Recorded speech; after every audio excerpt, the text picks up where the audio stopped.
अनुवर्ती और पूर्ववर्ती संख्याओं के बारे में क्या होती है देखते हैं। अनुवर्ती जो होता है उसमें सब दिखाई देता है अनु, क्या होता है अनु। और इंग्लिश में हमने अनुवर्ती और पूर्ववर्ती में अगर बात करें तो हमने प्रीफिक्स और सफिक्स दो चीजें पढ़ी है। प्रीफिक्स का मतलब वहां क्या होता है उपसर्ग से है, और सफिक्स का मतलब होता है प्रत्यय से, यानी किसी शब्द के आगे जो अक्षर जुड़ने से या वर्ड जुड़ने से या शब्द जुड़ने से जब आप चेंज हो जाते हैं तो उसको कह देते हैं उपसर्ग, और बाद में लगने से उसको अब चेंज हो जाए तो उसको बोलते हैं प्रत्यय। ये तो भी सफिक्स पढ़े थे। अब इधर क्या है अनु है, इसे सफिक्स इस बाद में सफिक्स का यहाँ क्या है बाद में। अब कोई भी डिजिट कोई भी नंबर या कोई हम आपको संख्या लिख दें, जैसे मैंने लिख दिया 8, क्या लिख दिया 8, तो यहाँ क्या है बाद में। अब 8 में 8 के बाद की बात हो रही है तो सीधी सी बात है कुछ ना कुछ इसमें प्लस ऐड ऑन करना पड़ेगा। यदि कोई भी नंबर है उसमें हम 1 ऐड कर दें, ठीक क्या करते हैं 1 ऐड, तो कितना बन जाएगा 9।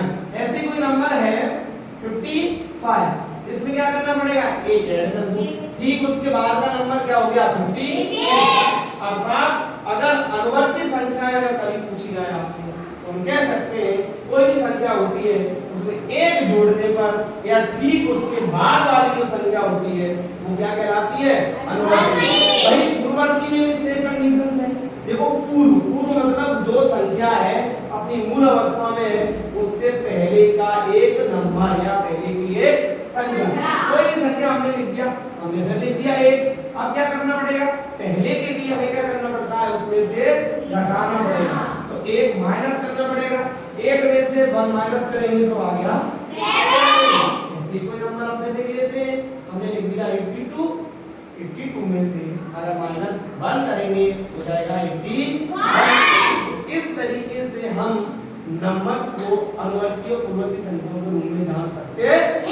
अरे बच्चों बात बताइए कि 100 क्या 100 एक हमने एग्जांपल ले लिया, एक संख्या है एक नंबर है, इसका अगर अनुवर्ती पूछा जाए तो हम क्या कर देंगे +1, तो क्या बन जाएगा 101।